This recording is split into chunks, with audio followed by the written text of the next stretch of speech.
Muy, pero muy buenos días, mis queridos hermanos. Soy su hermano en Cristo, José Moreno, y esta es la serie Feliz para Siempre. Tenemos como primer punto en esta serie Feliz para Siempre, vidas con objetivos. Hoy vamos a estudiar la tercera parte de esta serie. Perseverar es la palabra de hoy. Perseverar. Perseverar frente a la oposición y la adversidad. Oremos. Oramos, Padre Santo, pidiendo su dirección en esta transmisión por Jesús. Amén. Perseverar frente a la oposición y a la adversidad. Nehemías enfrentó numerosos desafíos y oposición mientras reconstruía los muros. Así podemos confirmarlo en Nehemías 4, versículo 9, la segunda parte del versículo.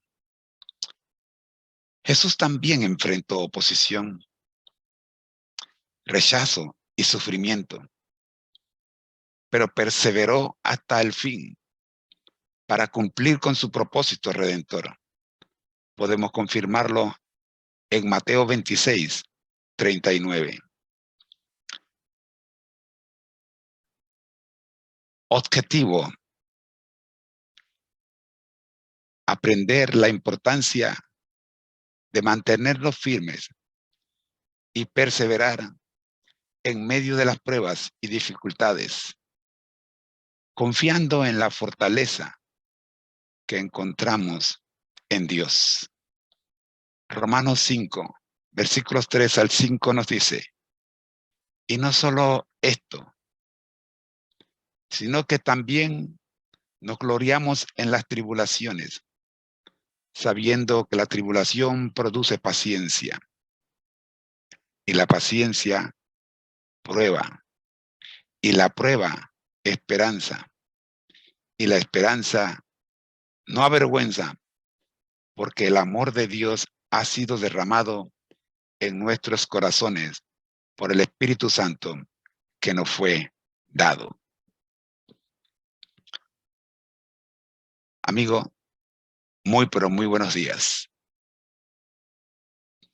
Que esta cita de Romanos 5, 3 al 5, te ayude a entender y a comprender la situación en la que ahora te encuentras. Y que la lección de hoy pueda ser asimilada por usted. Mire, este pasaje nos enseña que las dificultades y pruebas que enfrentamos en la vida no son de balde. No. Tienen un propósito, y el propósito es de redención. El Redentor está trabajando en nosotros, en cada prueba por la que pasamos. A través de ellas podemos desarrollar paciencia, dice el versículo, que es la capacidad de perseverar, mantenernos firmes en nuestra fe, a pesar de las circunstancias adversas que encontremos. Esto es la lección principal de Romanos 5, 3 al 5. Y uno de ellos es Santiago, el apóstol Santiago. Santiago 1, versículos 2 al 4. Seguro te va a traer paz. Hermanos míos, dice el versículo, tened por sumo gozo, mega gozo, el mayor gozo que puedas tener, dice, tenlo cuando os halléis en diversas pruebas, sabiendo que la prueba de vuestra fe produce paciencia.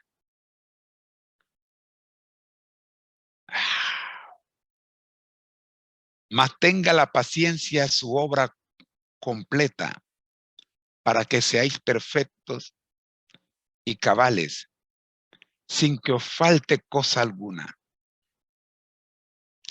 Esta cita refuerza la idea de que las pruebas fortalecen nuestra fe y producen paciencia, lo que nos conduce a la perfección en Cristo.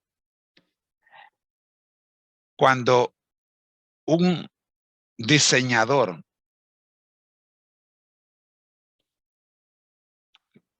termina de hacer su obra, la pasa por pruebas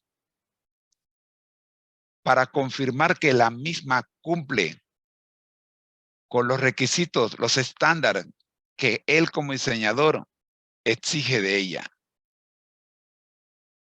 Primera de Pedro 1, 6 al 7 nos dice, en lo cual vosotros os alegráis, aunque ahora por un poco de tiempo, y si es necesario, tengáis que ser afligidos en diversas pruebas,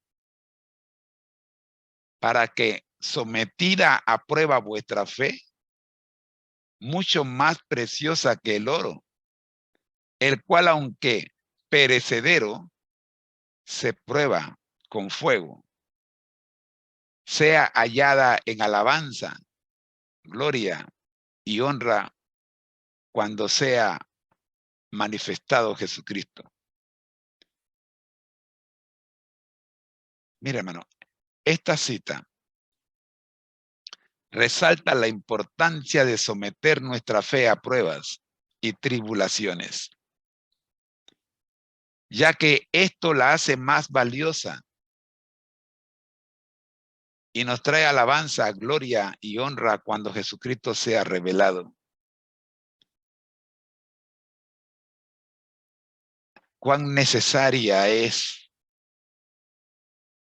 pasar por los crisoles, teniendo la certeza y la seguridad que el que controla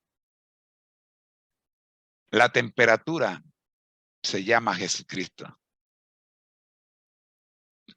Segunda de Corintios 4:17. Porque esta leve tribulación momentánea produce en nosotros un cada vez más excelente y eterno peso de gloria. Acá hay dos palabras interesantes. Leve tribulación. Es una leve tribulación. Y la tercera, momentánea. No va a durar toda la vida. Y tiene un propósito. Produce en nosotros un cada vez más excelente y eterno peso de gloria. Esta vida es el campo de entrenamiento, dice un autor. Aquí nos preparamos, aquí sufrimos, pero allá, cuando estemos en su gloria, nos gozaremos. Aquí se destaca el contraste entre la tribulación momentánea que experimentamos en esta vida y la gloria eterna que nos espera. Amigo, las pruebas que enfrentamos aquí, recuerda, tienen un propósito mayor y nos preparan para la gloria futura. Estas tres citas que hemos leído para reforzar Romanos 5, 3 al 5, refuerzan la idea de que las pruebas y tribulaciones son parte del proceso de crecimiento espiritual y nos animan a perseverar confiando en que Dios utiliza estas circunstancias para nuestro bien y para su gloria. Dios utiliza las circunstancias. Quiero que entendamos claro, Dios utiliza la circunstancia en la que te encuentras o en la que nos encontramos para nuestro bien y para nuestra gloria. La situación en la que te encuentras,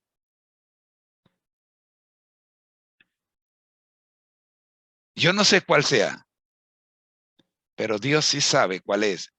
Y va a utilizar esta situación en la que tú te encuentras para fortalecerte. Y cuando salgas de ella, saldrás listo para alabarlo y darle gloria. Alábalo.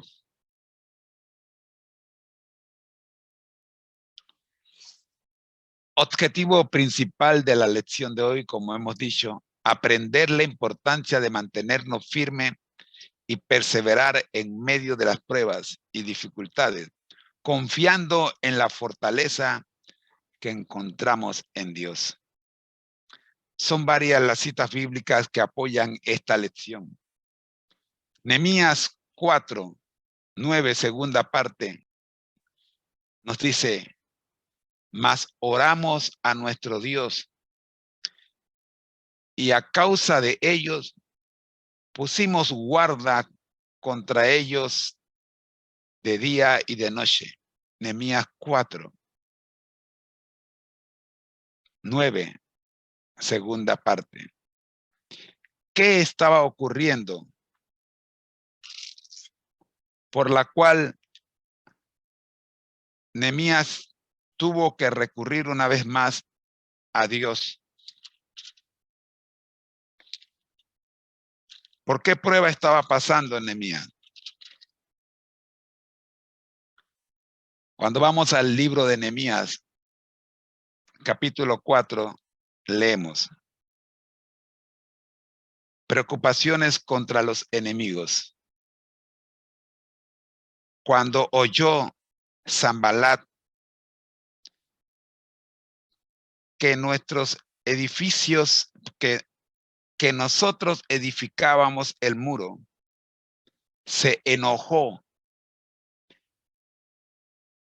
y enfureció mucho, y burlándose de los judíos, dijo delante de sus hermanos y del ejército de Samaria: ¿qué hacen estos débiles judíos? ¿Se les permitirá volver a ofrecer sus sacrificios? ¿Acabarán en un día? ¿Resucitarán de los montones del polvo las piedras que fueron quemadas? Y estaba junto a él Tobías, el amonita, el cual dijo: lo que ellos edifican del muro de piedra, si sube una zorra, lo derribará. Oye, Dios nuestro,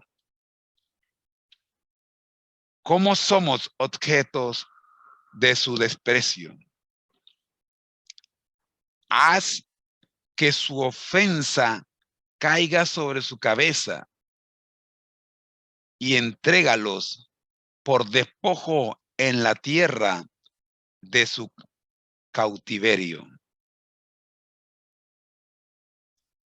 No cubras su iniquidad, ni su pecado sea borrado de delante de ti, porque se han airado contra los que edifican. Edificamos, pues, el muro, y toda la muralla fue terminada hasta la mitad de su altura, porque el pueblo tuvo ánimo para trabajar. Pero aconteció que oyeron Sanballat, Tobías y los árabes, los amonitas y los de Asdod, que los muros de Jerusalén eran reparados, pues ya las brechas comenzaban a ser cerradas, y se enloquecieron mucho. Conspiraron luego todos a una para venir a atacar a Jerusalén y hacerle daño. Entonces oramos a nuestro Dios y por culpa de ellos montamos guardia contra ellos de día y de noche. Y decía Judá, las fuerzas de los acarreadores se han debilitado y el escombro es mucho. No podremos reconstruir el muro.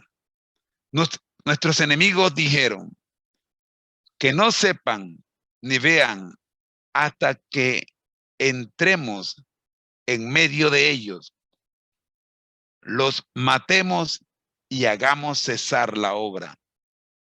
Pero sucedió que cuando venían los judíos que vivían entre ellos, nos decían una y otra vez, de todos los lugares donde habitan, ellos caerán sobre nosotros.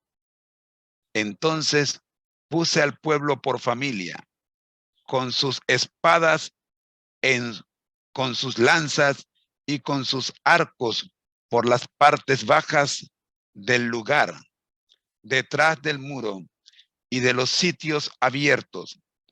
Después miré, me levanté y dije a los nobles, a los oficiales y al resto del pueblo, no temáis delante de ellos, acordaos del Señor grande y temible, y pelead por vuestros hermanos, por vuestros hijos y por vuestras hijas, por vuestras mujeres y por vuestras casas.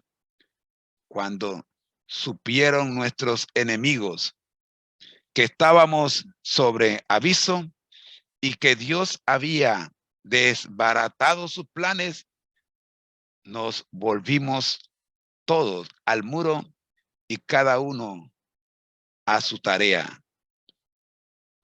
Desde aquel día, la mitad de mis siervos trabajaba en la obra y la otra mitad se mantenía armada con lanzas, escudos, arcos y corazas. Y detrás de ellos estaban los jefes de todas las casas de Judá, los que edificaban en el muro, los que acarreaban y los que cargaban. Con una mano trabajaban en la obra y con la otra sostenían la espada, porque los que edificaban, cada uno tenía su espada ceñida en la cintura, y así edificaban. Y el que tocaba la trompeta estaba junto a mí, pues yo había dicho a los nobles, a los oficiales y al resto del pueblo, la obra es grande y extensa, y nosotros estamos apartados en el muro, lejos los unos de los otros, en el lugar donde oigáis el sonido de la trompeta, reuníos allí con nosotros. Nuestro Dios peleará por nosotros. Así pues, mientras trabajábamos en la obra desde la subida del alba hasta que salían las estrellas, la mitad de ellos montaba guardia con la lanza en la mano. También dije entonces al pueblo, cada uno con su criado permanezca dentro de Jerusalén. De noche sirvan de centinelas y de día trabajen en la obra. Y ni yo, ni mis hermanos, ni mis jóvenes, ni la gente de guardia que me seguía, nos quitamos nuestro vestido. Cada uno se desnudaba solamente para bañarse. Palabra de Dios. Esta cita Este capítulo 4 de Nehemías muestra cómo Nehemías enfrentó desafíos y oposición mientras reconstruía los muros. Termina diciendo la cita que no se cambiaban de ropa solamente para bañarse. Santo. Hay un paralelismo entre la experiencia registrada en el capítulo 4 de Nehemías y la experiencia registrada por Jesús en el Getsemaní. Mateo 26. Leamos el verso 39.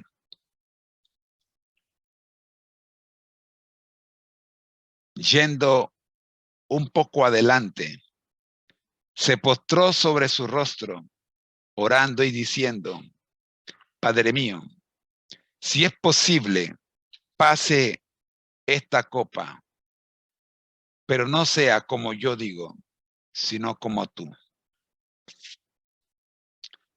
Esta cita ilustra cómo Jesús enfrentó oposición, rechazo y sufrimiento, pero perseveró hasta el final para cumplir con su propósito redentor. Esta cita enfatiza la importancia de perseverar en medio de las pruebas y dificultades, confiando en que a través de ellas se produce paciencia, prueba y esperanza, fortaleciendo nuestra fe. Todas las citas que hemos leído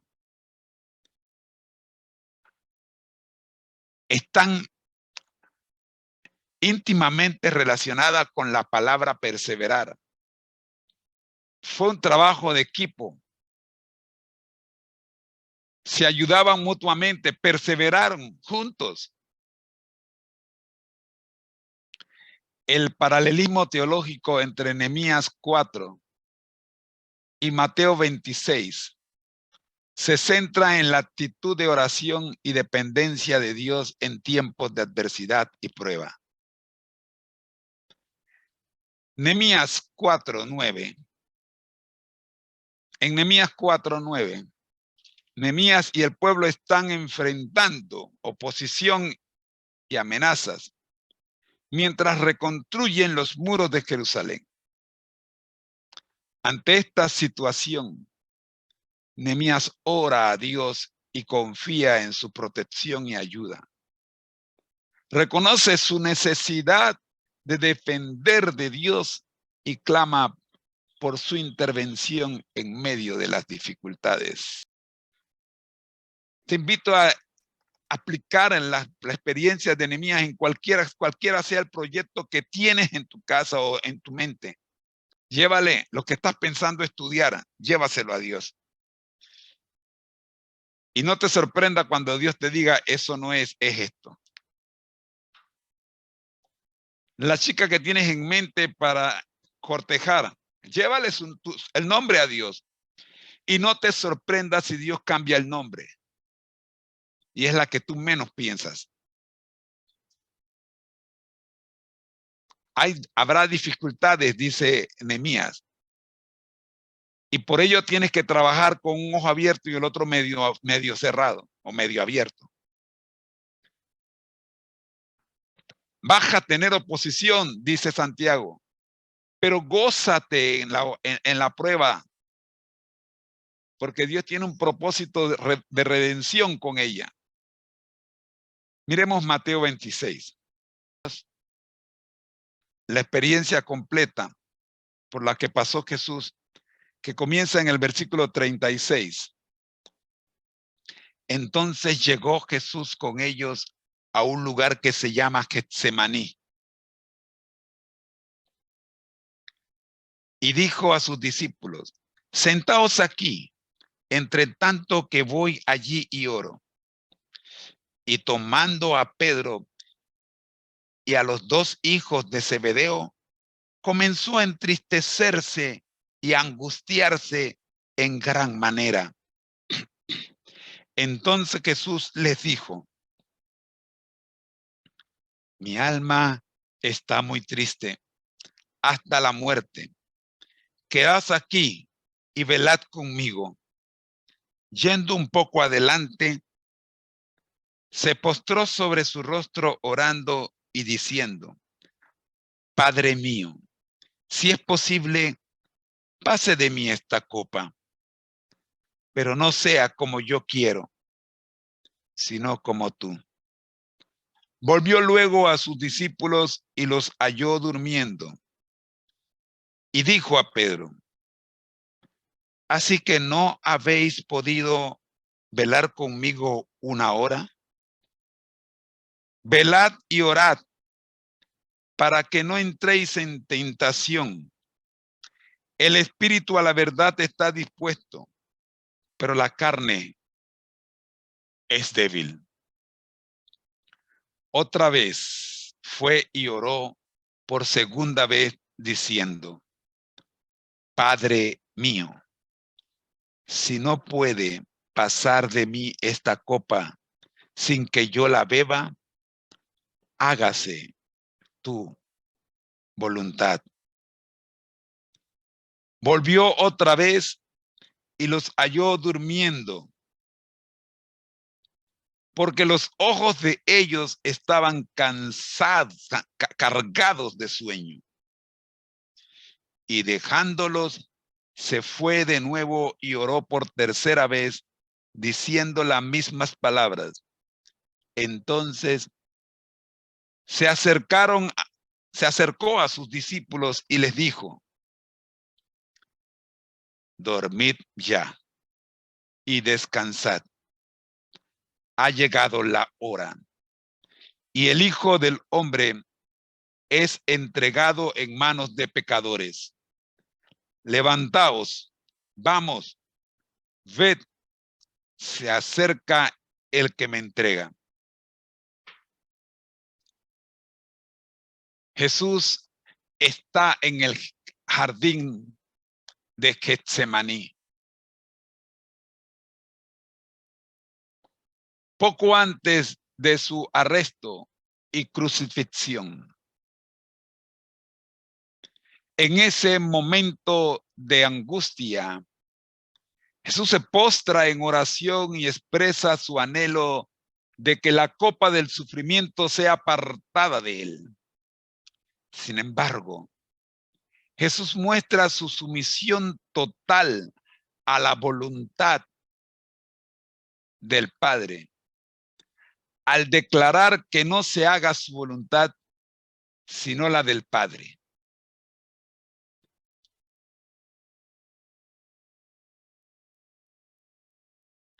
El paralelismo teológico entre estos capítulos radica en la actitud de entrega a la voluntad de Dios en medio de la adversidad y la prueba.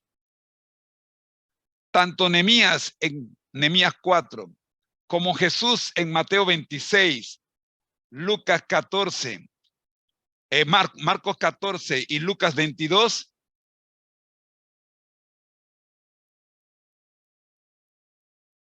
reconocieron su dependencia de Dios y expresaron su deseo de que se cumpliera la voluntad divina sobre sus vidas, aunque afrontaran dificultades y sufrimiento.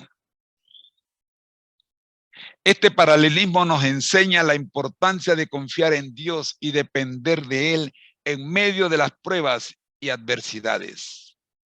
Nos desafía a orar sinceramente, presentando nuestras necesidades y deseos ante Dios, pero también someternos a su voluntad soberana.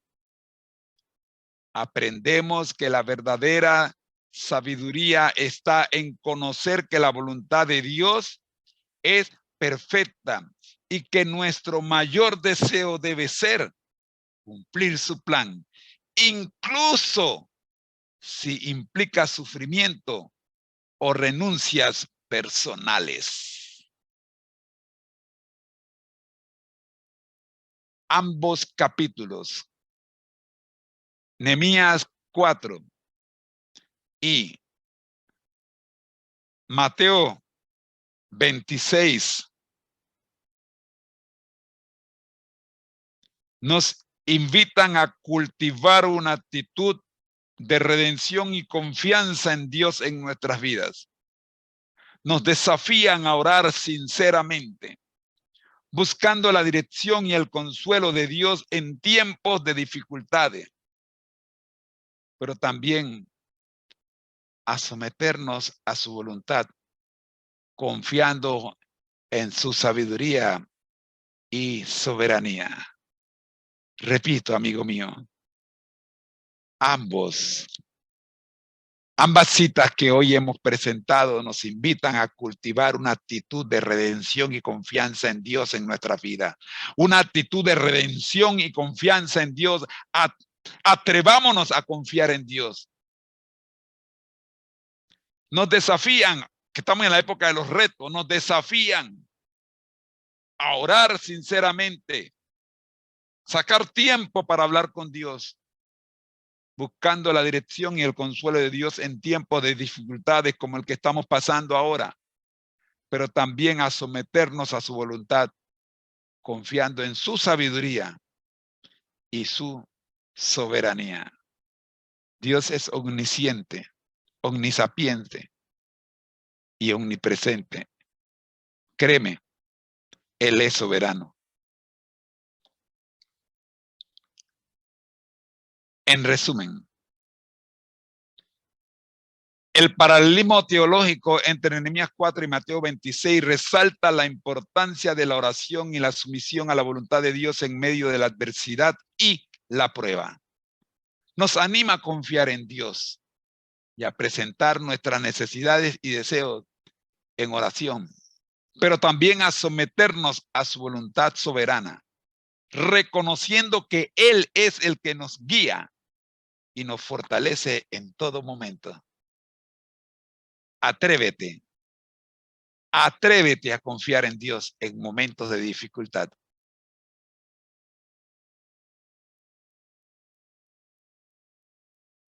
Como siempre, y que si usted nos está siguiendo, sabe que no podemos cerrar este estudio si no llamamos la atención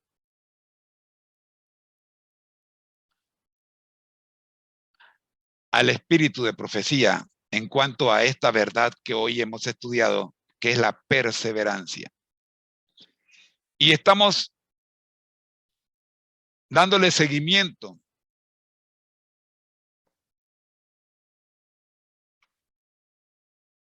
a esta lección a través del deseado de toda la gente.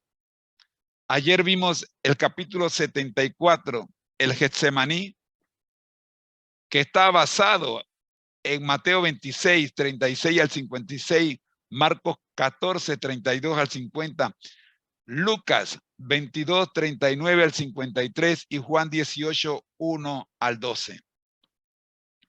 Ayer vimos la página 636. Hoy queremos ver, si el tiempo nos lo permite, queremos ver la página 637, la 638 y la 639. Vamos a ver si podemos dedicarle 10 minutos a cada página. O 12 minutos. No, perdón. 8 minutos a cada página. Si no terminamos hoy, seguimos mañana.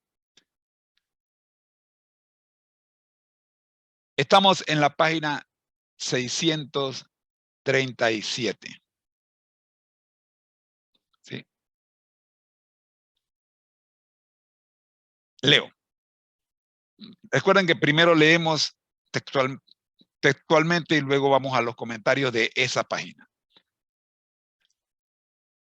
Página 637 del deseado de toda la gente, capítulo 74, el Getsemaní.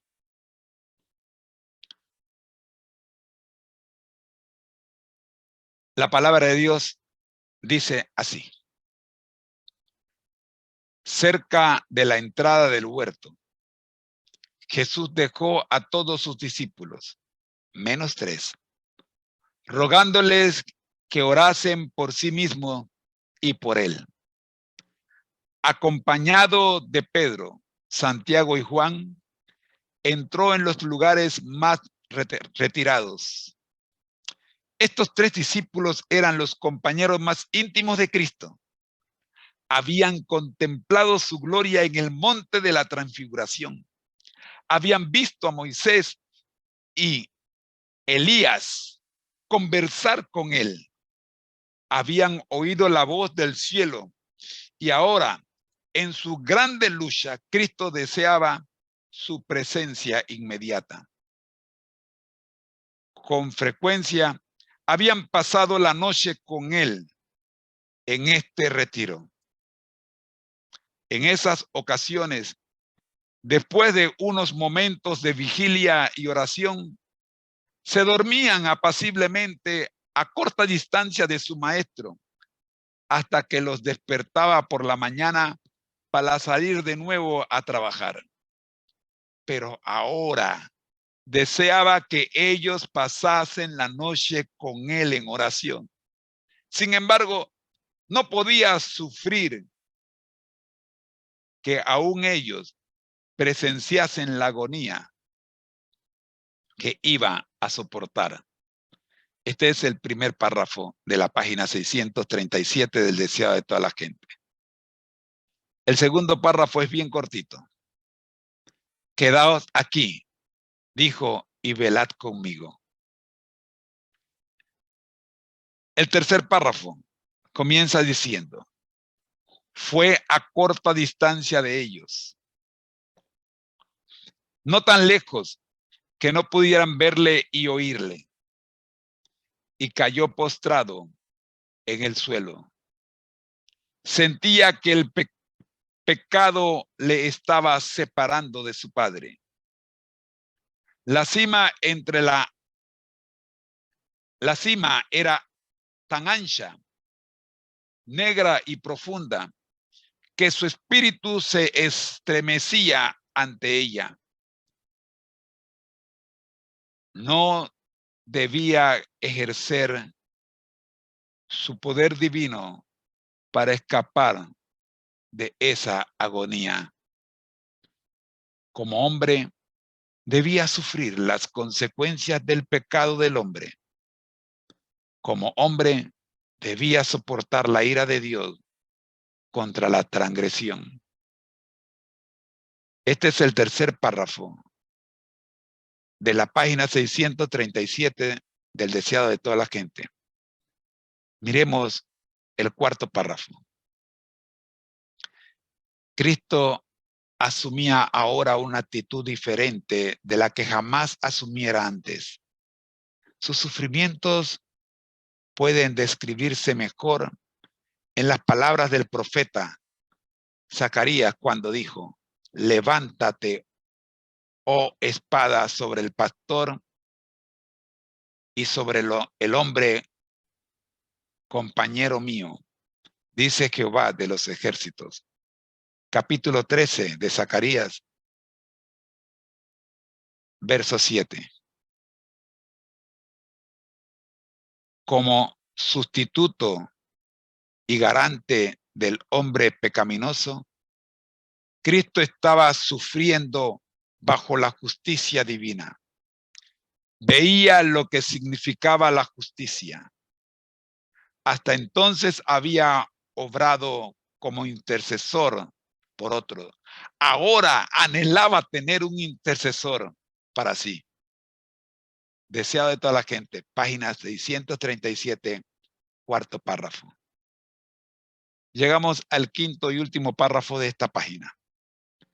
Sintiendo quebrantada su unidad con el Padre, temía que su naturaleza humana no pudiese soportar el venidero conflicto con las potestades de las tinieblas. En el desierto de la tentación había estado en juego el destino de la raza humana. Cristo había vencido entonces. Ahora, El tentador había acudido a la última y terrible lucha para la cual se había estado preparando durante los 3 años del ministerio de Cristo. Para él, todo esto estaba en juego.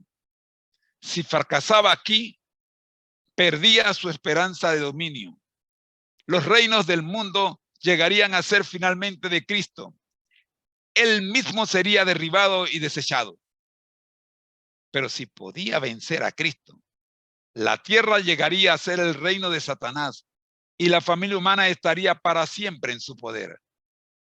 Frente a las consecuencias posibles del conflicto, embargaba el alma de Cristo el temor de quedar separada de Dios. Satanás le decía que si se hacía garante de un mundo pecaminoso, la separación sería eterna. Quedaría identificado con el reino de Satanás y nunca más sería uno con Dios. Deseado de toda la gente, página 637, quinto y último párrafo. Vayamos a los comentarios TISU de esta página. El objetivo principal de los escritos de Elena G. de White en la página 637 del libro El deseado de todas las gentes, capítulo 74, titulado El Getsemaní, es presentar la intensa lucha y agonía que Jesús experimentó en el huerto de Getsemaní antes de su crucifixión. Se destaca la separación que Jesús sintió debido al pecado y la carga que asumió como el sustituto y garante del hombre pecaminoso. Se resalta su profunda angustia y el temor de quedar separado de Dios.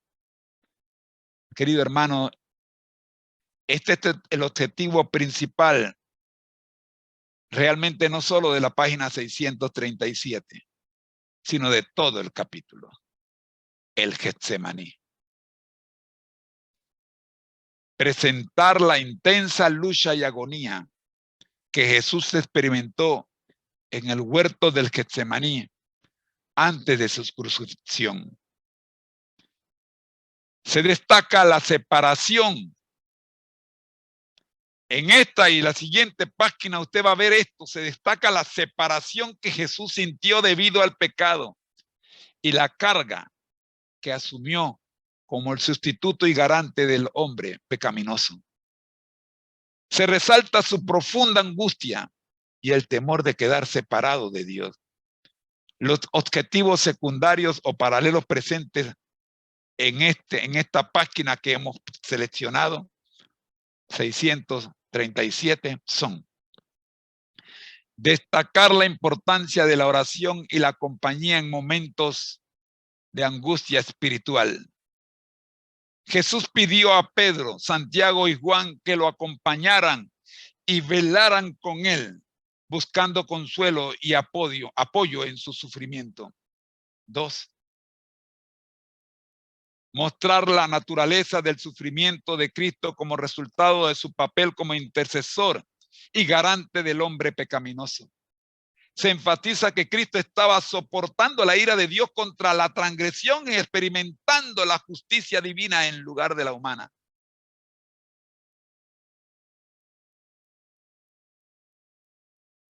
Jesús estaba soportando la ira de Dios contra la transgresión y experimentando la justicia divina en lugar de la humanidad.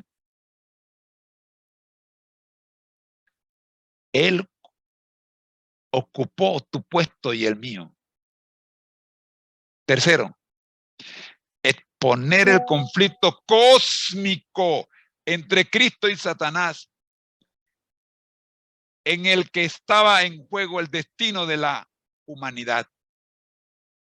Satanás intentaba derrotar a Cristo y mantener el poder sobre la raza humana, mientras que Cristo luchaba por la salvación y redención de la humanidad.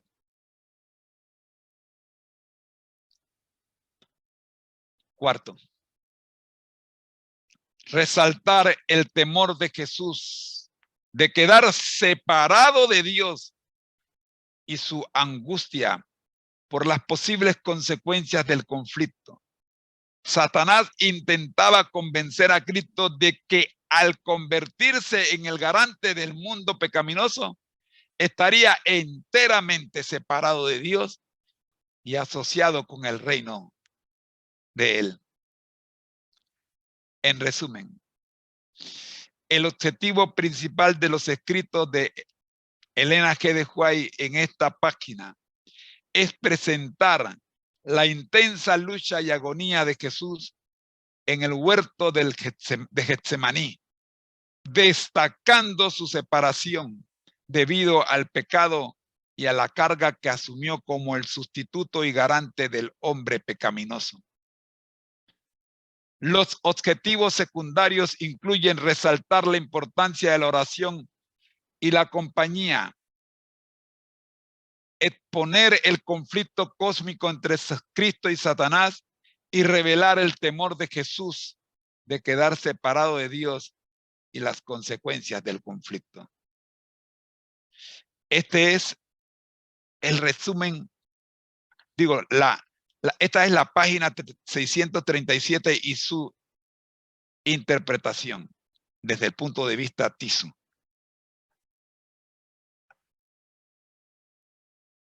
Tenemos todavía tiempo para ver la siguiente página, la 638.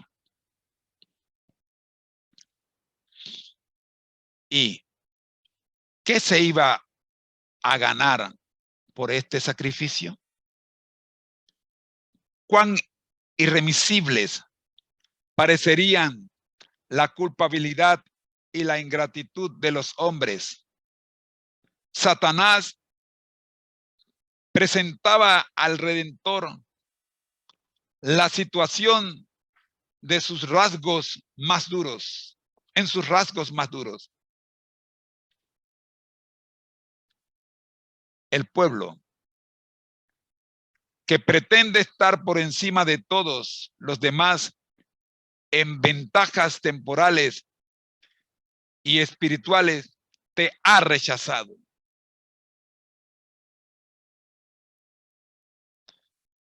Está tratando de destruirte a ti. Fundamento, centro y sello de las promesas a ellos hechas como pueblo peculiar. Uno de tus propios discípulos que escuchó tus instrucciones y se ha destacado en las actividades de tu iglesia, te traicionará. Uno de tus más celosos seguidores te negará. Todos te abandonarán. Deseo de todas las gentes, página 638, párrafo 1. El párrafo 2 dice: todo el ser de Cristo aborrecía este pensamiento, que aquellos a quienes se habían comprometido a salvar, aquellos a quienes amaba tanto, todo el ser de Cristo aborrecía este pensamiento, que aquellos a quienes se había comprometido a salvar, aquellos a quienes amaba tanto, se uniesen a las maquinaciones de Satanás. Esto traspasaba su alma. El conflicto era terrible. Se medía por la culpabilidad de su nación, de sus acusadores y su traidor. Por la mente de un mundo que yacía en la iniquidad. Los pecados de los hombres descansaban pesadamente sobre Cristo y el sentimiento de la ira de Dios contra el pecado abrumaba su vida. Párrafo 2. Párrafo 3. Miremosle contemplando el precio que ha de pagar por el alma humana. En su agonía se aferra al suelo frío, como para evitar ser alejado más de Dios. El frío rocío de la noche cae sobre su cuerpo postrado, pero él no le presta atención. De sus labios pálidos brota el amargo clamor: Padre mío, si es posible, pase de mí este vaso. Pero aún entonces añade: empero no como yo quiero, sino como tú. Mateo 26, 39. En los comentarios Tisu de esta página 638 del deseo de toda la gente, capítulo 74 titulado El Getsemaní,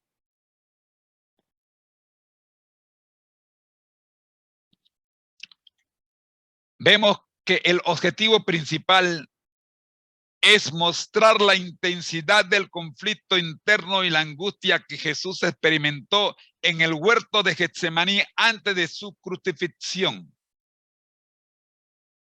Se destaca la carga de culpabilidad y la ingratitud de los hombres, así como las maquinaciones de Satanás para destruir a Jesús. También se resalta la abrumadora sensación de la ira de Dios contra el pecado y la carga de los pecados de la humanidad que descansaban sobre Cristo. Los objetivos secundarios o paralelos presentes en esta página son: revelar el rechazo y traición que Jesús enfrentaría por parte de aquellos a quienes se había comprometido a salvar. Satanás presenta la imagen de los discípulos que lo abandonaban, lo niegan y lo traicionan, acentuando la ingratitud de la humanidad. Número 2. Resalta la profunda angustia de Jesús al contemplar el precio que tendría que pagar por la salvación de los seres humanos. Se muestra su aborrecimiento ante la idea de que aquellos a quienes ama se unan a las maquinaciones de Satanás. Tercero, mostrar la entrega total y la sumisión de Jesús a la voluntad del Padre. A pesar de su agonía, clama a Dios pidiendo que pase de él el cáliz, pero añade la declaración de rendición total. Empero, no como yo quiero, sino como tú. Mateo 26, 39. En resumen,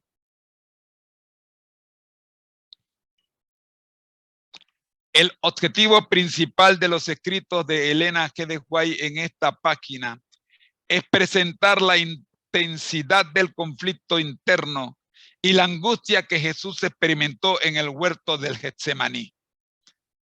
Se destacan la carga de culpabilidad y la ingratitud de los hombres, las maquinaciones de Satanás, la ira de Dios contra el pecado y la entrega total de Jesús a la voluntad del Padre. Los objetivos secundarios incluyen resaltar el rechazo y la traición que Jesús enfrentaría y mostrar su profunda angustia al contemplar el precio de la salvación y su sumisión a la voluntad divina. Queridos amigos,